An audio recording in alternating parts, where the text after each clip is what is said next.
हां, अगदी खरं सांगायचं तर मला बरेच लोक असं विचारत आहेत की अनिलजी, तुमची प्रेडिक्शन साधारणतः नेहमी बरोबर ठरतात आणि साहजिकच कारण आहे तुमचे सोर्सेसच असे आहेत की जे महाराष्ट्राचे टॉप 5 टॉप 10 नाही, टॉप 10 मधले 5 माझे मित्र आहेत.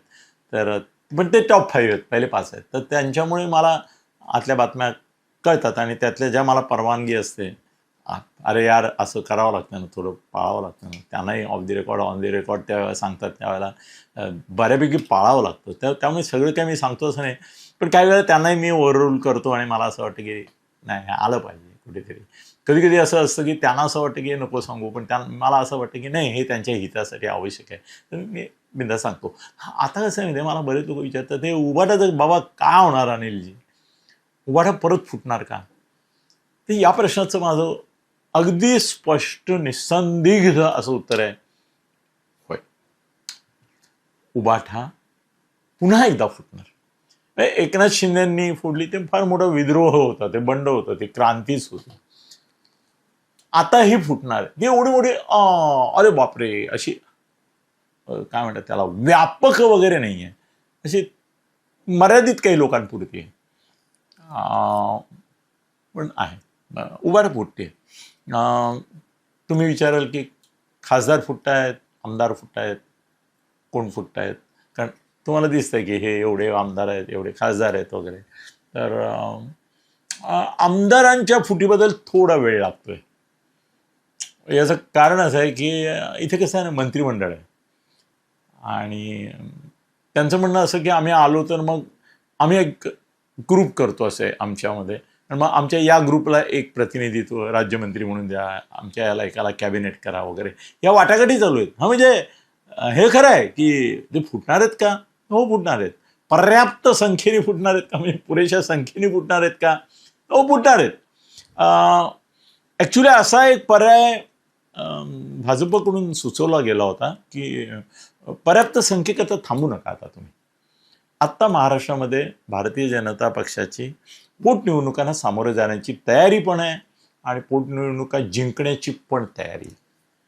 जर तुमची संख्या पक्षांतरबंदी कायद्याच्या संदर्भामध्ये कमी आहे, अजून आमदारांमध्ये कमी आहे, हे खरं आहे, थोडी कमी आहे पण आहे. तर त्यामुळे मग तुम्ही राजीनामा द्या. सगळ्या पोटनिवडणुकात जे राजीनामे देतील ते सगळ्यांना आम्ही भाजपचं तिकीट देतो, किंवा शिंदेचं, तुम्हाला शिंदे सेनेमध्ये जायचं असेल तर शिंदेचं तिकीट देतो आणि निवडून आणतो.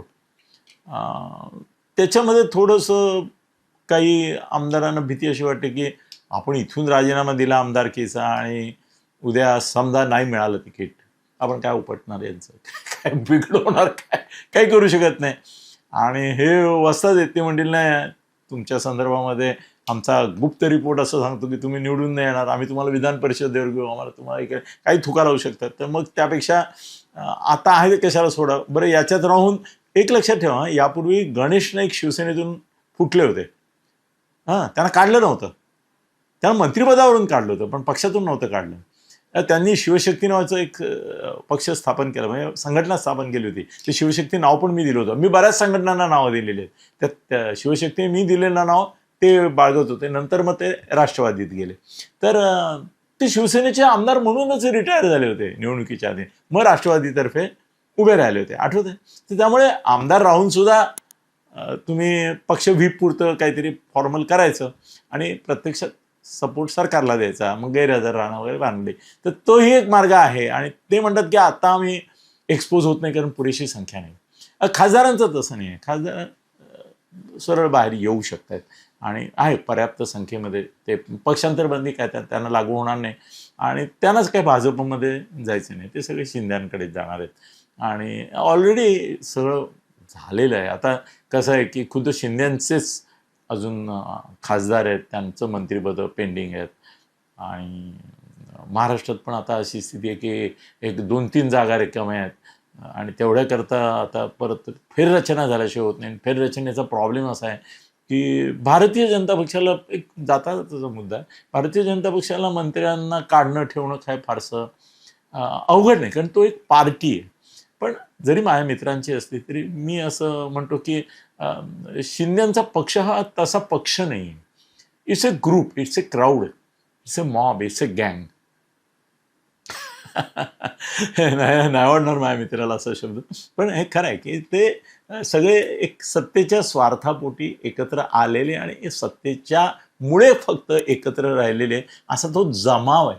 तो पार्टी नाही आहे. हे पक्ष संघटना, पक्षाचं अधिष्ठान, विचारांचं अधिष्ठान, तत्वज्ञानाचं अधिष्ठान, परंपरा, प्रथा असं काही शिंदेच्या पक्षाला नाही. हे खरं आहे.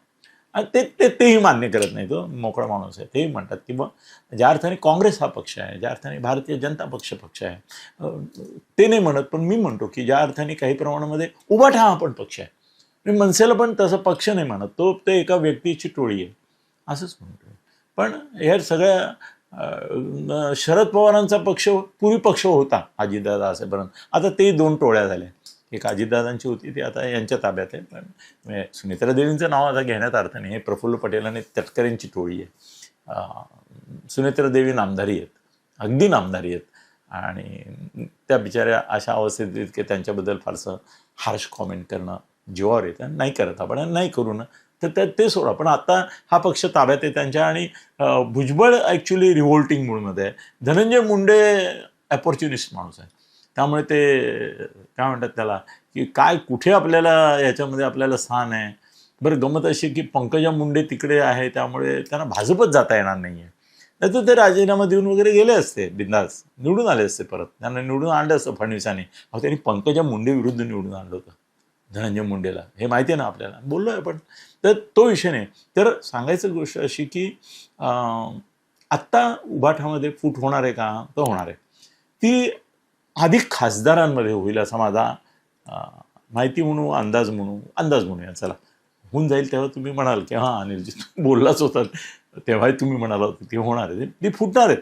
आणि ते उद्धवलाही माहिती आहे. बरोबर, उद्धव बोलला ना की बाबा तुम्हाला आपसात भांडायचं असेल. निमित्त झाली ती प्रियंका चतुर्वेदी आणि आदित्य आणि संजय आणि यांची जी भांडणं आहेत त्याच्या संदर्भामध्ये. पण उद्धव वैतागून म्हणाले की बरं तुम्हाला पक्ष चालवायचं का नाही, की असं भांडतच राहायचं आहे, नाही तर मी दुकान बंद करतो. त्यालाही कळलेलं आहे की आपण काय पक्ष चालवत नाही, आता आपण दुकान चालवतो. तो चक्क असं म्हणाला, नाही तर मी दुकान बंद करतो, पक्षच बंद करून टाकतो, विसर्जित करून टाकतो. इतकाच उद्धव बोलला. म्हणजे किती विकोपाला गेलं असेल बघा. खरं म्हणजे ते वाक्य हायलाईट व्हायला पाहिजे होतं. मी पक्षच बंदच करून टाकतो असं म्हणणं हे फार मोठी गोष्ट. किती वैफल्य आलं असेल त्याला. आणि त्याच्या पुढला प्रश्न काय आहे, त्याचं कसं आहे की उद्धवनी बाळासाहेबांची माणसं उडवली धडाधड. राजपासून, राण्यांपासून, नाईकपासून. भुजबळ काही त्याच्यामुळे नाही, ते मंडल आयोगामुळे गेले, ते काय उद्धवमुळे नव्हते गेले. पण बाकीचे गेले जे सगळे ते उद्धवमुळे गेले. आता उद्धवला कसं आहे की त्याला स्वतःला असं दिसतंय की जे मी केलं माझ्या माझ्या वडिलांच्या सोबत, माझ्या पित्यासोबत, बाळासाहेबांसोबत, ते सगळंच्या सगळं तसंच रिपीट आदित्य माझ्या संदर्भात करतोय. जी तथाकथित माझी माणसं मी मानत होतो, ज्यांच्या आधाराने मी इथपर्यंत आलो, जगलो, वाचलो, मोठा झालो, मुख्यमंत्री झालो. मुख्यमंत्री तर त्याला केलं कोणी? संजयने केलं. त्यांनी शरद पवारांपासून सोनिया आणि राहुलपर्यंत सगळ्यांची मनं वळवली आणि म्हणून तो झाला. नाही तर काय झालं. संजय शरद पवारांना त्याला करायचंच नव्हतं. शरद पवार एकनाथ शिंदेंना मंजूर होते. एकनाथ शिंदे विचार आमचे किती सरळ आहेत बघा. त्यांनी सांगितलं होतं की मला उपमुख्यमंत्री केलं तरी झालं. जेव्हा भाजपशी झालं तेव्हा ते तयार होते. अमित शहाने त्यांना सांगितलं तर तुम्ही मुख्यमंत्री व्हायचं आहे. त्यांचे आणि त्यांचे स्कोअर सेटल करणं चाललं होतं फडणवीसांचे, म्हणून ते मुख्यमंत्री झाले. ॲक्च्युली असं कधी कधी मला एकदा असं वाटतं झाले मुख्यमंत्री चांगलंच झालं केव्हाही. पण ते उपमुख्यमंत्री राहिले असते फडणवीसांना तेव्हा अमित शहाची भांडण त्यांनी जर घेतला नसता पंगा, जो अजूनही कायम आहे, तर फडणवीस झाले असते मुख्यमंत्री. अमित शहाची पंगा नसताना, अमित शहाना त्यांच्याबद्दल असं जर निगेटिव्ह भावना नसती ना, तर आणि आनंदाने उपमुख्यमंत्री राहिले असते. आणि उपमुख्यमंत्री म्हणून ते परत कंटिन्यू झाले असते. तर काही हा जो आता कसं झालं नाही, एकदा तुम्ही मुख्यमंत्री झालात मग उपमुख्यमंत्री झालात, मग मनामध्ये किलमिश विष येतो. तसं ते आता आलंय हे खरं आहे. आणि परत अमित शहा परत त्यांना सांगतात की फडणवीस गेल्यावर तुम्हीच. त्यांच्याकडे उमेदवार नाही आहे. भारतीय जनता पक्षामध्ये मला तुम्ही उमेदवार सांगा, यांना पर्यायी फडणवीसांना. फडणवीस समजा दिल्लीला गेले, नेलं. ते जाणार नाही, नेलं त्यांना. कोणी सांगा मला? विनोद तावडे. तो विषय वेगळा आहे, म्हणून मी नंतर बोलेन. मी स्वतःच एकदा म्हणतो होतं की ते पर्याय म्हणून आहेत, पण ते पर्याय का नाही आहेत याचे काही फार ठोस कारण आता माझ्याकडे आहेत, सांगितलेत कोणीतरी मला, आणि आय बिलीव्ह. पण तो सोडा. पण फडणवीसांना पर्याय आता अमित शहांकडे एकनाथ शिंदे हा आहे ना. एकनाथ शिंदेना म्हणूनच ते जेव्हा एकनाथ शिंदे फ्रस्ट्रेट होऊन जातात, हे असं चाललंय, ते तसं चाललंय, ते भाजपवाले असं वागतात, तो रवींद्र चव्हाण असं करतात, ते सांगतात की लवकरात लवकर पण योग्य वेळी, म्हणजे असं घाईघाईने असं नाही, योग्य वेळेला फडणवीस येणार इकडे. पुढली निवडणूक विधान करू का मी 2029 निवडणूक. सेव्ह करा हा व्हिडिओ किंवा लक्षात सेव्ह किती करणार तुम्ही, एवढा कचरा रोज जमा होतो, तर आमचा आणखीन तुमच्या डस्टबिनमध्ये एक व्हिडिओ नको. 29ची निवडणूक आपण फडणवीसांच्या नेतृत्वाखाली लढवत नाही हे नक्की.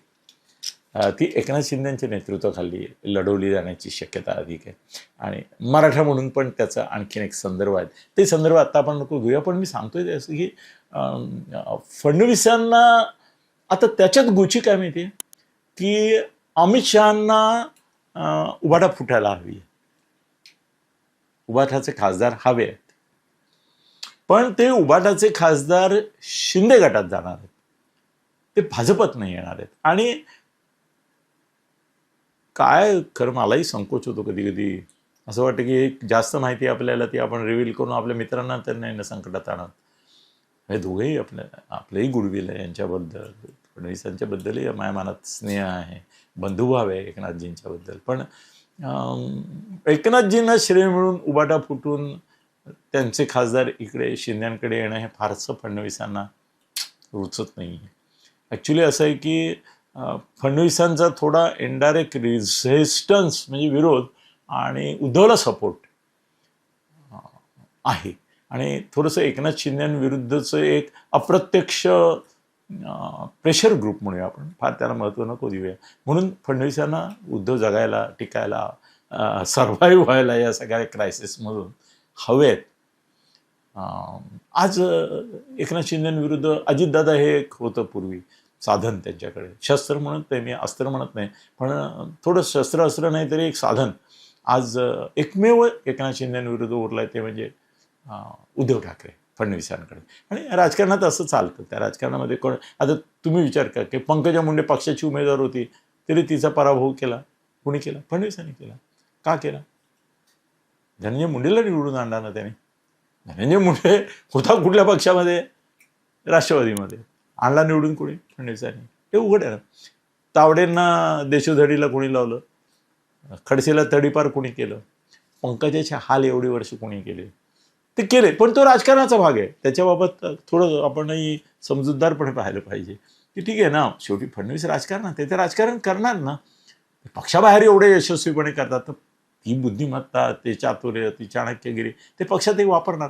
तर त्यांची इच्छा, आता हा एक काही कॉम्प्लिकेटेड गोष्टी मी सांगतोय तुम्हाला, लक्षात घ्या की फडणवीसांची इच्छा नाही की उबाटा तुटावा. मनसेच्या बाबतीमध्ये असं आहे की मनसे हा त्यांना एक काय म्हणतात नेसेसरी एव्हिल म्हणून उपयोगी पडत होता.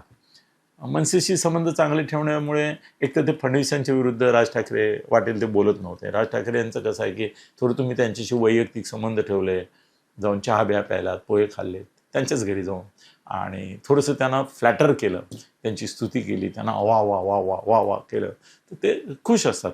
आणि मग त्यांची उपद्रव शक्तीची धार जरा कमी होते, मग तुमच्या विरुद्ध ते कमी बोलतात. तर त्यामुळे त्यांना ते मॅनेज करणं राज ठाकरेंना सोपं आहे. त्यांच्या अहंकाराच्या नागोबापुढे पुंगी वाजवली, आणि त्या पुंगी वाजवण्यामध्ये फडणवीस नंबर 1चा पुंगीवाला आहे महाराष्ट्रातला. तर ते मस्त पुंगी वाजवून त्याला डोलवत होते. पण ते काय शेवटी नाग असतो किंवा तरी तो फुतकार टाकणार, डसणार. तर ते भागवतांना डसले आणि फुतकार टाकले, आणि इकडे त्या विषाचा ताप झाला फडणवीसांना. त्यामुळे जरा थोडं अंतर राखून आहेत. आणि फडणवीसांना जोपर्यंत आता भागवतांकडून ग्रीन सिग्नल मिळत नाही किंवा चला मी केलं माफ त्यांना, त्यांच्याबद्दल करा पॅचअप, तोपर्यंत त्यांना करता येत नाही. आणि त्यांना करता येत नाही म्हणून खालची सगळी ब्युरोक्रेसी बिथरली आहे ना.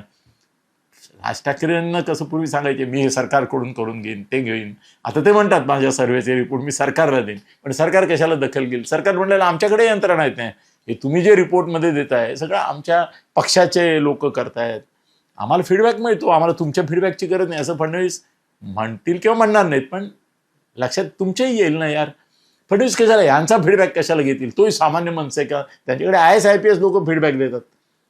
हेच विषय ना, हेच मुद्दे, हीच प्रश्नपत्रिका ऑलरेडी त्याची उत्तरं त्यांना मिळालेलीच आहेत, त्यांना याची गरज नाही. हे नाही काहीतरी करायला कार्यक्रम नाही राज ठाकरेंना, म्हणून ते देतात. जो तुम्ही फार भरकटतोय, पण महाराष्ट्राचं चित्र तुमच्यासमोर उभं करतोय, तर उबाटा फुटावी अशी फडणवीसांची इच्छा नाही, उबाटा फोडण्याशिवाय गत्यंतर नाही असं शिंदेना वाटतं. आणि खासदार तर फुटलेच आहेत. खासदार हा काही टेक्निकल पण विषय नाही, आम्ही ऑफिशियली ते पक्षांतर बंद कायदा न लागू होता येणार आहेत. आणि कोण येणार आहेत असं ते उद्धवने मीटिंग घेतली ना, तर त्याला माहिती आहे की हा जाणार, हा जाणार, हा जाणार, हे माहिती आहे त्यांना.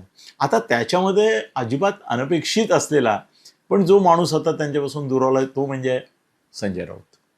आणि तो संजयचा अजूनही बरं का, संजय ऑनेस्टली सांगतो तुम्हाला हा फरक करतोय अजून करतोय, की तो म्हणतो की मी उद्धवला दोष देत नाही. मी कोट करतोय का नकळत? हो मला वाटतं करतोय, ठीक आहे ना. संजयला असं वाटतं, असं मी म्हटलं तर ठीक आहे, मी म्हणतो की आदित्य इमोशनल ब्लॅकमेल करतो उद्धवला. त्याचे तपशील देऊ नये, आजच सगळं सांगितलं पाहिजे. आज 16 मिनिटं झाली आहेत बाबा, मला 20 मिनिटात संपायला सांगितलं. या लोक म्हणतात तुम्ही मोठा नका करू, छोटा करा, दुसऱ्या दिवशी करा ना परत. तर इमोशनल ब्लॅकमेल करतोय. आणि उद्धव काही वेळेला ना हतबल, हताश, निराश, वैफल्यग्रस्त होऊन असं संजयला म्हणतो की तो ऐकत नाही. म्हणजे कोण ऐकत नाही? आदित्य ऐकत नाही. आणि आदित्यने मनावर घेतलंय की उद्धवचे जेवढे आहेत तेवढे सगळे दूर केल्याशिवाय आपल्याला आपले लोक पुढे आणता येणार नाही. आता त्याच्यामध्ये त्याला ज्या लोकांना बरोबर घेऊन नवीन उबाठा निर्माण करायचा होता, त्यांनी तर कात टाकणे असा शब्द वापरला. कोणी? आदित्यने, की आता कात टाकायची वेळ झाली उबाठाची. तो शिवसेनेची म्हणाला. आणि ही कात म्हणजे कोण आहेत माहिती आहे का? ही कात म्हणजे संजय राऊत आहे, ही कात म्हणजे मिलिंद नार्वेकर आहे. मिलिंद नार्वेकरची भूमिका अजून थोडीशी काय म्हणतात त्याला, अजून त्याने आपले हे पत्ते खोलले नाही, अजून तो असा क्लोज टू चेस्ट खेळतोय. उद्धवला वाटतंय की हा आहे का काय आपल्याबरोबर, संजयला असं वाटतंय हा तर आहे आपल्याबरोबर, एकनाथजींना पण वाटतंय की आपला तिथे असलेला ट्रोजन हॉर्स माणूस आहे, फडणवीसांना वाटतंय हा तर आपला तिकडला हेर आहे. म्हणजे मोसादचे हेर असतात की नाही, तसे फडणवीस हा एक मोसाद आहे बरं का. त्यांचे हेर कुठे कुठे असतात त्याचे जाम अनुभव आहेत माझ्याकडे किंवा मला माहिती आहे.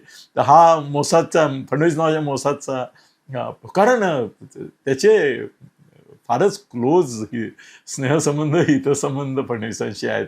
कोणाचे? मिलिंद नार्वेकरचे. आणि तो आहे, पण तो तळ्यात मळ्यात आहे आणि कधी गळ्यात पण असतो. पण ठीक आहे, आता मी मिलिंद हा विषय नाही आहे माझा. पण संजयला उद्धव काय दाखवतोय म्हणजे उद्धव, मला मी संजयला म्हणले संजय तो थोडं चुकी बनवतोय. उद्धव ना तो मुलाच्या आहारी गेलेला आहे, मुलाच्या दबावाखाली आहे. त्याला मान्य आहे हे सगळं, कारण हे त्यांनी आपल्या वडिलांसोबत केलेलं आहे. वडिलांची माणसं कशी जोडली. अरे मनोहर जोशींना स्टेजवरून हाकलून देणारा माणूस आहे हा.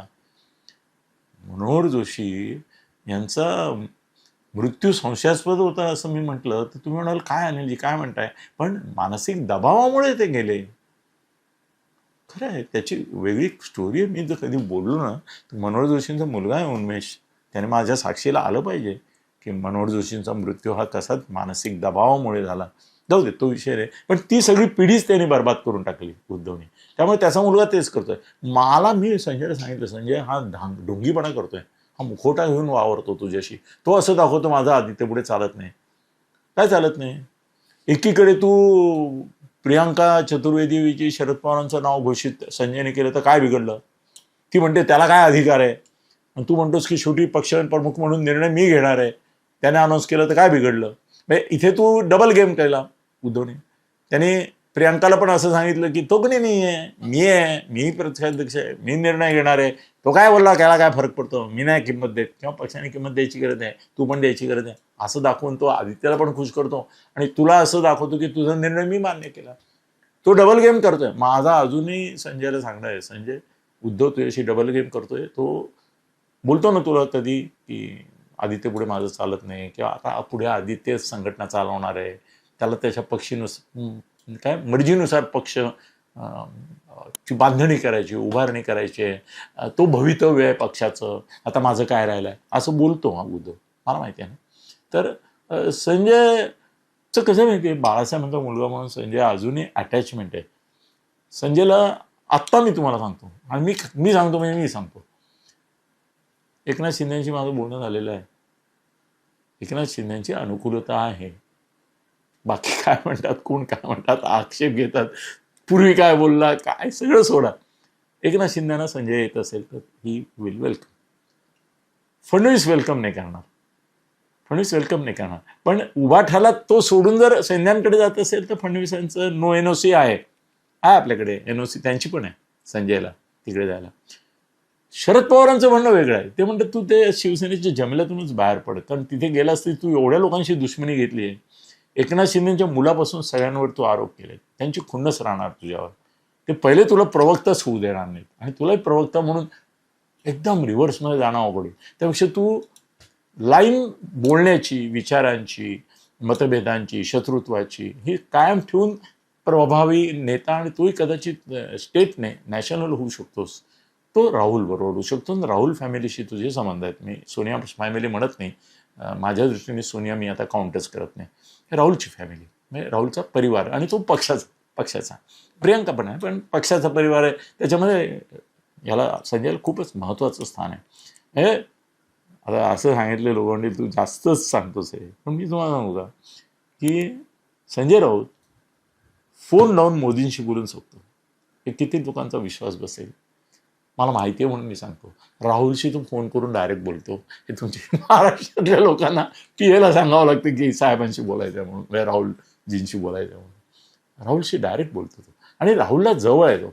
आणि मलाही स्वतःला सल्ला विचाराल ना तर त्यांनी इकडे आमच्याकडे एकनाथजी वगैरे इकडे येण्यापेक्षा त्याने राहुल बरोबरच जावं.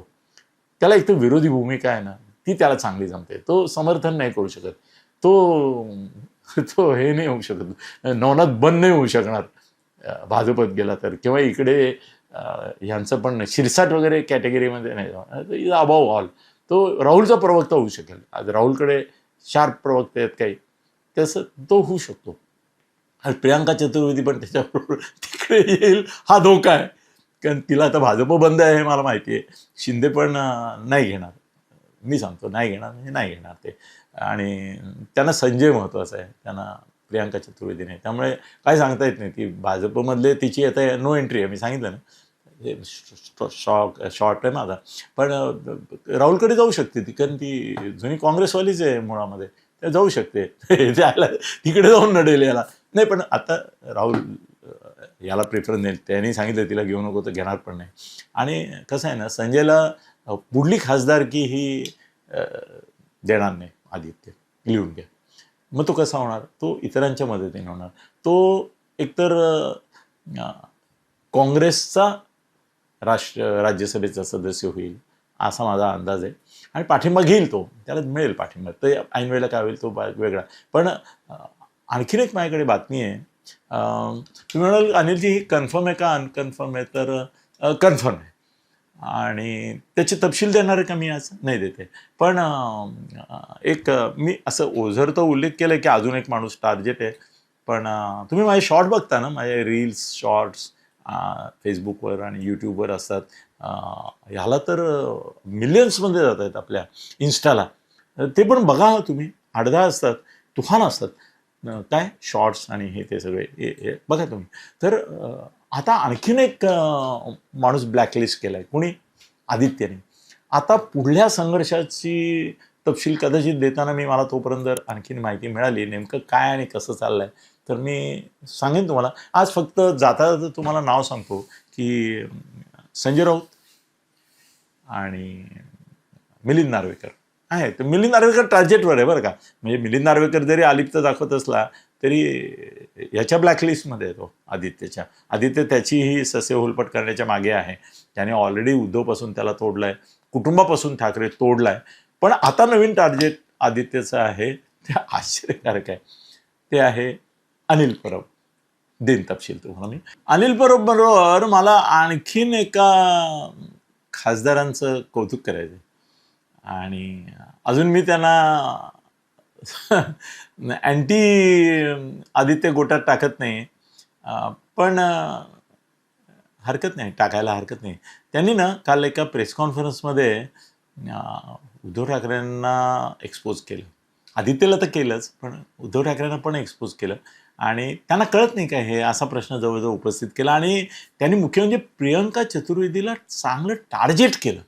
पहिली गोष्ट, विनायक राऊतनी प्रियंका चतुर्वेदीला टार्गेट केलं. ते प्रियंका चतुर्वेदीवर कुणीतरी प्रश्न विचारला पत्रकारांनी, ते म्हणाले की कोण प्रियंका चतुर्वेदी, तिला काय, ती काय राष्ट्रीय नेता आहे का, तिच्यावर कसले मला प्रश्न विचारता. अरे ग्रेट, विनायक रावने तिची करून टाकले.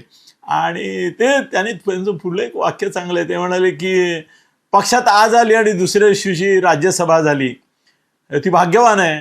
आमचे खैरे तेव्हा उमेदवारी मागत होते, इतकी वर्ष सेवा केली, ते त्यांना नाही दिली आणि काल आले आणि आज आले, कानामागून आले, तिकट झाले.